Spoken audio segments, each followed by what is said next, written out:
warahmatullahi wabarakatuh. Yang kami hormati Dewan Juri yang arif dan bijaksana, dan tak lupa kepada para dai dan daiyah yang ada di seluruh Indonesia yang selalu dirahmati oleh Allah. Allahumma. Teman-teman yang dirahmati Allah, di zaman globalisasi ini, di mana teknologi semakin canggih, akan tetapi banyak anak muda yang bangga karena viral, bangga karena banyak gaya, tapi masih sedikit yang bangga karena menjadi penghafal Al-Quran. Betul apa betul? Padahal hafiz muda bukan hanya orang yang hafal ayat, tapi juga orang yang menghidupkan Al-Quran di dalam hati dan amalnya. Rasulullah Shallallahu Alaihi Wasallam bersabda, "Khairukum man ta'allama al-Quran wa 'allamahu." Sebaik-baik kalian adalah yang belajar Al-Quran dan mengajarkannya. Hadis riwayat Bukhari. Jadi, hafiz Quran bukan mulia karena hafalannya saja, tapi juga menghidupkan cahaya Allah di dalam keseharian, di dalam hatinya. Allah Subhanahu wa Ta'ala berfirman dalam surah Al-Fatir ayat 29 yang berbunyi, A'udzu billahi minasyaitonir rajim. Bismillahirrahmanirrahim. Innal ladzina amanu yatluna kitaballah wa aqamus shalah wa anfaqu mimma razaqnahum sirran wa 'alaniyatan yarjuna tijaratan la tabur. Yang artinya, sesungguhnya orang-orang yang selalu membaca kitab Allah, mendirikan sholat, menafkahkan sebagian rezeki yang telah kami anugerahkan kepada mereka dengan diam-diam dan terang-terangan. Mereka itu mengharapkan perniagaan yang tidak akan rugi.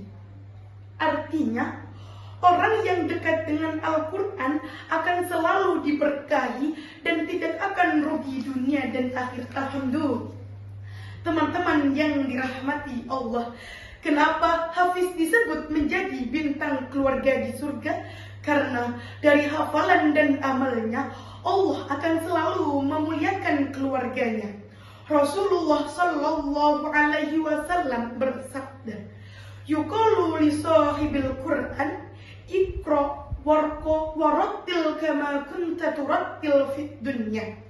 Yang artinya akan dikatakan kepada penghafal Al-Quran, bacalah dan naiklah ke surga, dan bacalah sebagaimana engkau membaca di dunia. Hadis riwayat Abu Daud.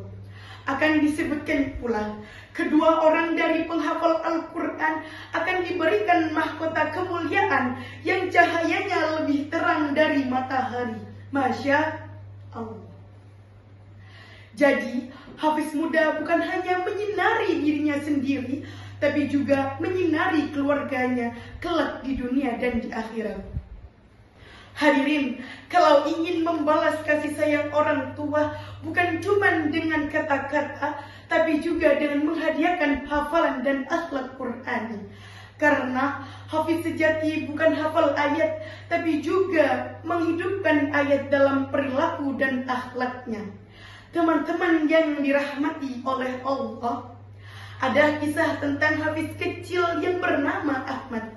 Ketika gurunya bertanya, "Kenapa kamu ingin jadi hafiz Quran, Ahmad?" Ia menjawab, "Aku ingin ayah dan ibuku mendapatkan mahkota cahaya di surga nanti." Nah, beginilah seharusnya hati seorang hafiz muda, ikhlas, lembut, dan penuh cinta untuk Allah dan kedua orang tuanya. Hadirin, bahwa ilmu, hafalan, dan bahkan Al-Quran tidak cukup dengan dihafalkan saja, tapi juga diamalkan dan dipahami agar jalan menuju Allah lebih mudah. Maka hafiz sejati bukan yang kuat hafalannya, tapi juga yang ikhlas hafalnya, santun lisannya, dan taat hatinya. Karena hafal Al-Quran akan menjadi cahaya dan amalnya akan menjadi mahkota bagi orang tuanya. Maka marilah kita menjadi generasi Qur'ani, hafal dengan niat yang ikhlas, pahami dengan hati yang tulus, dan amalkan dengan penuh cinta. ada sedikit pantun. Baca Quran setiap pagi, hati senang hidup bahagia. Hafiz muda bukan main prestasi, bikin ayah ibu bangga di surga. Wassalamualaikum warahmatullahi wabarakatuh.